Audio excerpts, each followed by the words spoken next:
At this point, if you are still allowing distractions to affect how the way you play, then this is the wrong franchise to be a part of, and you should just come and be like, listen, I can't do this. Like, seriously, if you're distracted by playoff pushes and then all the stuff that's been talked about this year, that just come and do your job. We do our job at a higher level, and that's not a distraction. That's what you want. That's what you want every game. You want to feel like you're fighting for something. Those comments have been scrutinized to death over the last 48 hours or so. At the moment, the Lakers sit 11th in the West, 3 back of the San Antonio Spurs. So doing the math here, they'd have to go 15-7 to reach 44 wins, which is the pace San Antonio is on at the moment. That means they'd have to go 16-6 to get to 45 wins, or 17-5 to get to 46 wins, which is what it took to get the 8th spot in last year's playoffs. Make of that what you will. LeBron today, that was from Monday night, repeated today in some form of, I like where we are, 8 times in 7 minutes during his media availability this morning. How about you guys? Do you like where they are right now? Not 11th. Now, if you're a Laker fan, not at all, because the reason why is this is a team, when you start to watch these games after All-Star break, this is where you want to make their push. They've lost to 2 teams you shouldn't have lost to, the Pelicans and the Memphis Grizzlies. Pelicans without Davis. Without Davis. Yep. And the way they lost, it comes down, this team can score. This team has talent.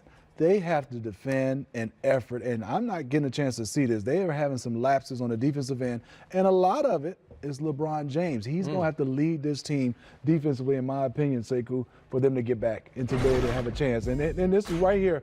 This is DeLon Wright coming down. You're setting up for a charge for DeLon Wright, no problem, but you got to make the next effort. That's not a dunker, Joakim Noah.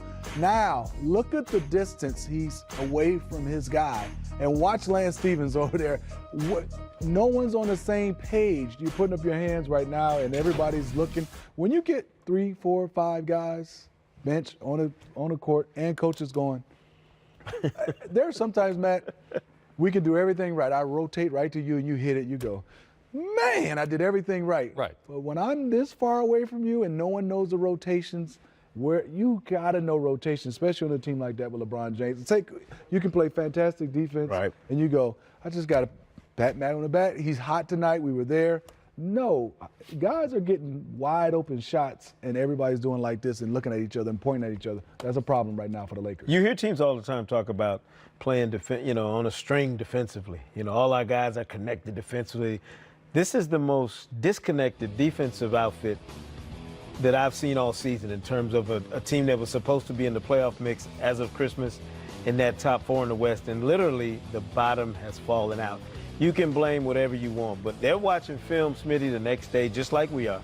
They're watching these cuts, and they see the lack of effort. And if it starts with LeBron, if you're the leader, the ringleader of this team, you're the guy that everybody's going to in that locker room, that shoot-around, first microphone, first camera's in his face every day. If you're not going to lead by example, it's going to be very tough for you to say anything after these games when you know Kyle Kuzma is watching the same film. You know Brandon Ingram, Lance Stevenson, everybody on this roster, Matt, Smitty, they're watching the exact same film. The helpless routine, it doesn't lie on film, and it permeates an entire group. And I think LeBron has to be very careful about what he says now these last 20-plus games. You have to be careful that you're not speaking into existence some of the issues that you're warning against. These guys need somebody to uplift them. They need somebody to blow confidence into them as a young group, because your young guys are the ones you're counting on for the energy. And Ingram and Kuzma, to their credit, have responded. But you need somebody to blow some positive energy into this group.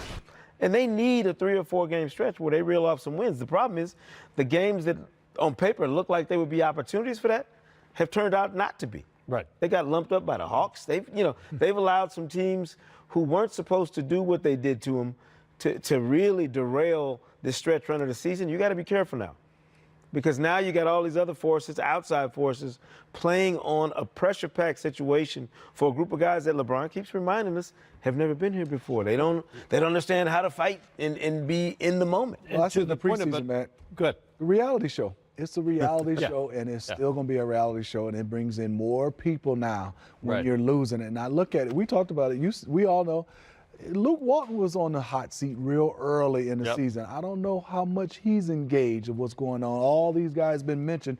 The entire roster was mentioned in the trade. So those guys are young. Sekou said it best. You got to find a way right now is we got to get stops. Stops, energy, effort, like each other, and play hard. They're not playing extremely hard right now on the defensive end. Well, I know they missed Lonzo Ball defensively, of course, and he's going to miss his 14th straight game with that ankle injury. But this was a basically average defensive team before LeBron came back. They were 13th in the league in defensive rating. But in the 8 games since he returned, 28th in the league in defense. All right, more coming up here. First, a check of the TNT schedule tomorrow night. It is Wednesday, right? Tomorrow night. Sometimes I lose track. It is Sixers and the Thunder. It was a great game. Thunder Nuggets last night. You see both those teams, although not together. Sixers Thunder at 8 Eastern time. Jazz and those Denver Nuggets. Boy, were they fun last night. Coverage starts at 7 Eastern right here on NBA TV.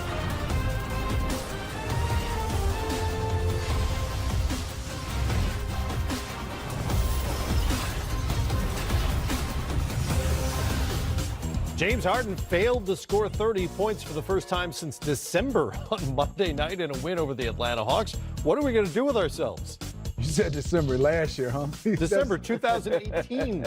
That was a remarkable streak, Sekou. It was. I mean, no matter what, that's a remarkable You said he streak. failed, though. I mean, he did get 28. like 28. He had 28, It wasn't like he was far off. No. So the game before the streak started, he had 29. Yeah, 29, that's right. So book ended 29 and 28.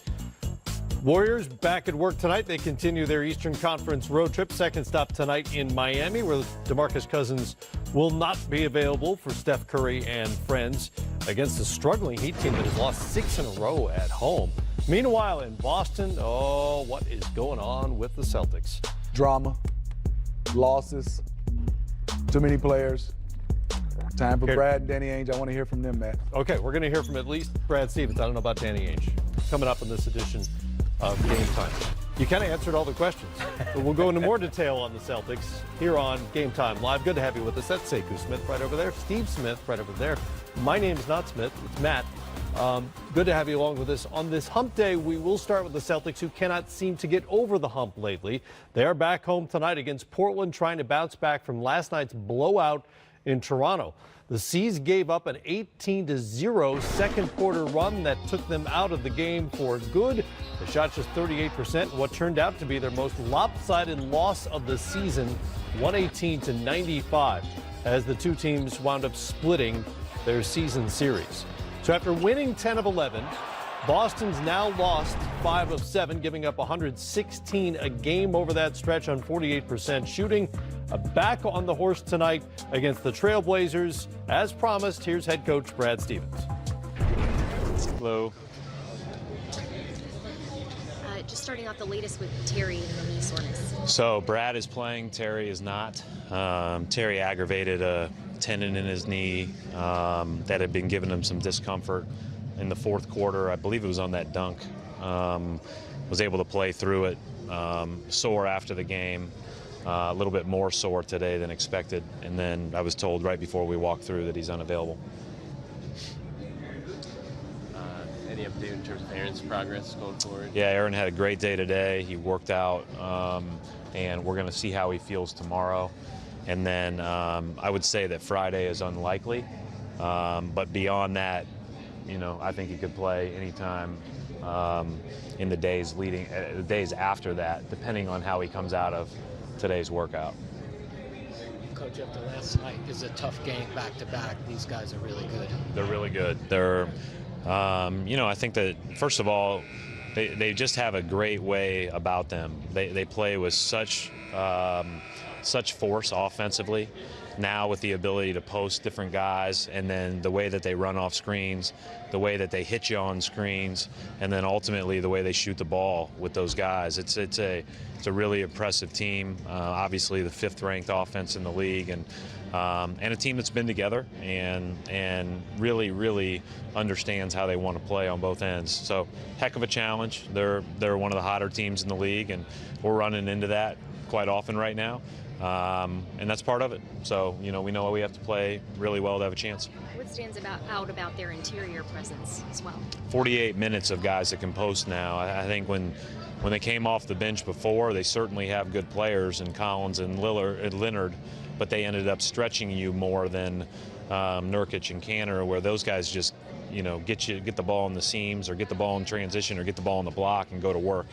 That creates another level of issues because, there's not too many places to help off of when you're playing against this team right now. It's really a test of your tenacity right now, your team as a group. I just think we just need to, and I said this yesterday, we need to be a lot more solid than we were yesterday. We need to be a lot, we're going to have to play with a lot more force, and that's only to have a chance to win. I think this is a really good team we're playing against. How do you rank communication, Brad, in terms of the things you might be concerned about on defense? Yeah, I think it's, you always worry about every little thing, but, you can communicate all you want, but if you're not back, it's hard to stop somebody. And there just has to be a reliability in doing our jobs well on every possession. We've shown ourselves more than capable of it. We've shown ourselves to be able to do it. We just have to be able to do it more consistently. When you say force, does that translate to defense? Is it as simple as that? Time for the upcoming schedule presented by Metro by T-Mobile. 3 straight games at home for the Celtics, starting with the Blazers tonight, then a 4-game California trip beginning with the Warriors next Tuesday. Gary Washburn has been along for the roller coaster ride as the C's beat writer for the Boston Globe, and he's with us now here on Game Time. Gary, you wrote today that, quote, something is seriously wrong with this Celtics team. What in particular stands out to you most about what you've seen during this downturn? I just think it's the lapses. The 18-0 run last night against Toronto, it's just fallen asleep at the most inopportune times. The terrible quarters. They'll play 3 good quarters and a terrible quarter and then lose the game by 5 or 6. It's usually been the third quarter. The last couple nights it's been the second quarter. The Bulls outscored them 36-18. In the second quarter a couple nights ago. Then last night in Toronto outscored them 36-13. That's unacceptable if you're a championship caliber team to just have those 12-minute lapses, times where you just don't score and then the other team just plays, globetrotters against you. Well, it's fascinating trying to read the tea leaves here from the outside, and you hear the players saying things like, quote, we're just not together, and quote, we're not fighting. How clear is it at this point that whatever the issue is, it's not X's and O's? Yeah, it's definitely mental. Execution's part of it, but I think that's just lends into guys trying to do a little too much. You have a lot of talented players in this team, but a lot of guys from night to night don't know their particular role, and so they try to play hero ball. And I don't think there's a bunch of guys in here who are selfish, who are just trying to get their points and don't care about winning. I think there's guys who truly believe that they can do what it takes to win, and so, okay, I'll take this guy one-on-one. Okay, I can hit this three-pointer. But it ends up being a bad possession. It ends up being something that's not productive, and then all of a sudden there's a run out, a fast break, and Toronto's dunking, uncontested dunk, or guys are just lapsing, or guys are putting their heads down after missing shots. This team has to be stronger, more mental fortitude, just get back on defense, the basic things that great teams do. And this team hasn't been playing that way for a while. Gary, Steve Smith, I know you're in the inside, but just looking on the outside, they are so talented. They have so many players. Reminds me a little bit of our Portland Trailblazers team when you had 11, 12 deep. But there comes a time where you have to cut the roster down, and that's where I look for Danny Ainge and Brad Stevens. Somebody can't play these minutes. Somebody can't be that guy. And that's my opinion of the Boston Celtics. They're going to have to make a hard call and have to sit somebody. What are your thoughts on that, Gary? Steve, I agree with you. They're just going to have to play potentially an 8-man rotation, maybe 9. They can't run 10, 11 guys out there. They're going to have to shorten things up. They're going to have to give guys more minutes and more defined roles. They're going to have to highlight guys like Jaylen Brown.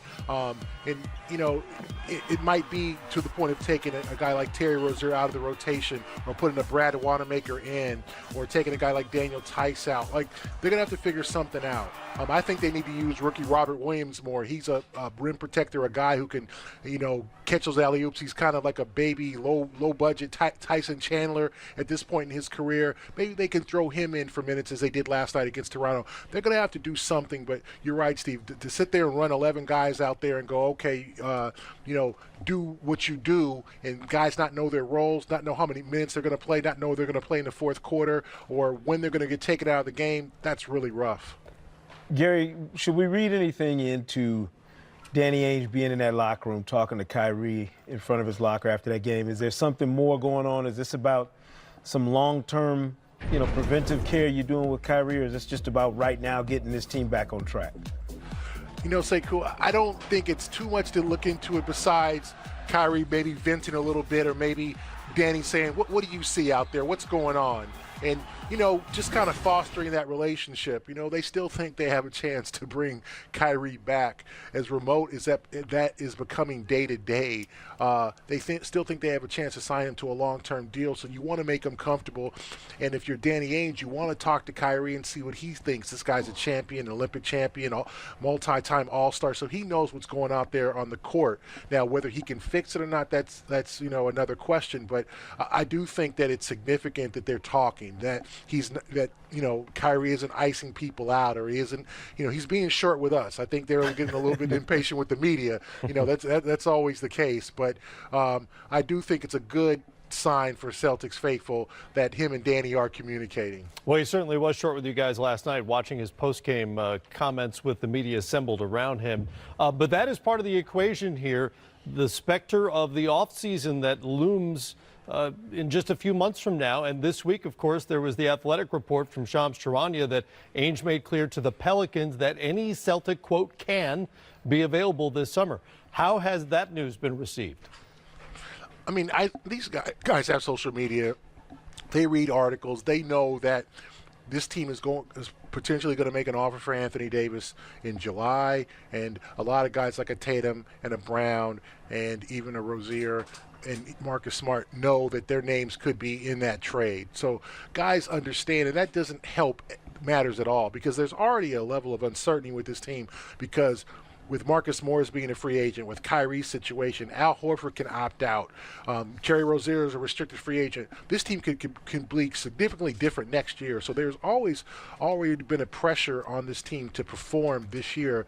But now, with the AD thing hovering over him, I think guys are maybe just figuring out, well, what do I do when I know I'm not going to be here next year? Or do I start looking for homes in New Orleans? Or what do I do? Because, obviously my name's going to be bantied about if you're a guy like a Jason Tatum or a Jaylen Brown, because if I'm, Danny Ferry, the GM, Tatum's the first guy I'm asking for, and then I'm asking for Brown after that. So that has to mess with the heads of some of these young guys who have not been exposed yet to the big business of the NBA. Well, the good news is the housing market in New Orleans is much more agreeable than Boston, so they've got that going for them. Agreed. If that's the way it plays out, right? Gary Correct, Washburn, Matt, the Boston Globe, on the soap opera with the Celtics. Thanks much. Thank you. All right, guys, when you hear the comments from the guys about fighting and all the other sort of coded messaging from the Celtics inside the locker room, a lot of it has to do with the defensive end. And Brad Stevens even said we're taking shortcuts defensively. What's he talking about? Well, and he's right, but I think also, how do you correct it? I'm going to play the guys that are not taking shortcuts. You have so much talent, Sekou, and it comes down, just from my opinion, you can't play 10 or 11 guys. You can be talented. You got to cut this roster to 8, 9, and that's why I look at Brad hasn't made that decision right now. There's so many guys that play for the Celtics, and they're so talented, but they never get a rhythm on either end. The reason why they were so good last year, their identity was defense. Mm-hmm. They came out, Terry Rozier knew he's going to play 30 to 35 minutes. Marcus Smart knew he's going to play 30 to 35 minutes. Now it's in and out, in and out. And it looks like, depending on how you're playing offensively, that you're going to stay in the game. Their rotation has to get cut to 8 or 9. The odd man out for me right now, not because I don't think he's a great player. He's just not ready. Gordon Hayward, physically, he doesn't look like he's there. Yeah. He could be next year, but Gordon Hayward might be the guy, in my opinion. They have to sit and let somebody else go out there and play. That is fascinating, right? Given the contract and everything. And he's actually played really well in February. Shooting percentages are way up, but you're right, he doesn't look like the All-Star, the Western Conference All-Star they signed. And rightfully so, because of the injury. Sure, it makes perfect sense. But defensively, I think we have tape here to support some of the defensive issues that you've seen. Matt, and we're going to show this. It's not because they're not capable. It's when you're not on the same page. Say, watch this. I mean, there's 4 Celtics back, and you see Siakam getting out and running, Jason Tatum trying to help. You go help that guy. Right now, this team right now is like, it's not my fault. There's a drive. This is in a half-court situation. You saw the Boston Celtics last year, the year before that, rotating. There's 4 or 5 guys back, and you throw a pass. There's no effort. Yes, Kawhi is bigger than Marcus Smart, but where's the next guy to make him pass the basketball? And if I would say they didn't have the personnel to do it, then you start to worry. They are a fabulous defensive team. Yeah. Why are there not now? There's not injuries. This team right now is just not on the same page. They're all looking at each other. Something's going wrong. Also, watch their bench. There's no guys excited for each other when they're playing. There are a ton of long, rangy defenders on that team. There's no reason they should be making plays like that. Less is more sometimes in this league. And last year, when Brad Stevens had less to work with from a rotation standpoint, they got more out of everybody. Now that you have this abundance of bodies and all these options and you can't figure out which buttons to push, it's put a different kind of pressure on Brad Stevens. And we haven't talked about that. Don't forget about all the genius talk. And now he was arguably the best coach in basketball last year, but it was in a situation where these young players were forced into roles that maybe, Smitty, they weren't ready for, but they thrived in that spotlight. Now you're asking them to play completely different roles, and they're not excelling the way they did. But it's more about the vets even than it is the young guys, because when they play without Kyrie, you look and see how much different they play, how much more effective they are individually, and therefore as a group. I think the other thing that's really hurt them throughout this whole stretch was Aaron Baines being out. You're talking about a physical guy who brought a certain kind of energy and a balance that, he and Al Horford, kind of as your 2 big men and defensive anchors, that was missing for a long time for this team. So you didn't have that to lean on, that defensive backbone. And we cannot overstate how important the talk that consumed the Los Angeles Lakers team about the trade deadline, even though nobody thought Boston was going to be making any moves at the deadline, that talk invaded their locker room as well. So their young guys are now digesting this daily dose of who's going to be here, who's not. You start playing with a different focus. You start understanding that, hey, this might not be my long-term home. Let me go out here and showcase myself, get mine. And that's when you start looking around that locker room and hearing what guys are saying. You start reading between the line and parsing every word, and it makes you wonder, are the issues they're having technical or emotional? And I think it's a twisted combination of both that has led to them being the fragile team that they are right now. Sekou makes a good point. Less is more. Baines was a guy that you can play him 40 minutes, but he doesn't need a play ran for him at all. And then I think also, like you said, there's another person in that locker room, the trade talk. And then now the media is in the locker room. There's more media in the locker room not talking about how well you're playing.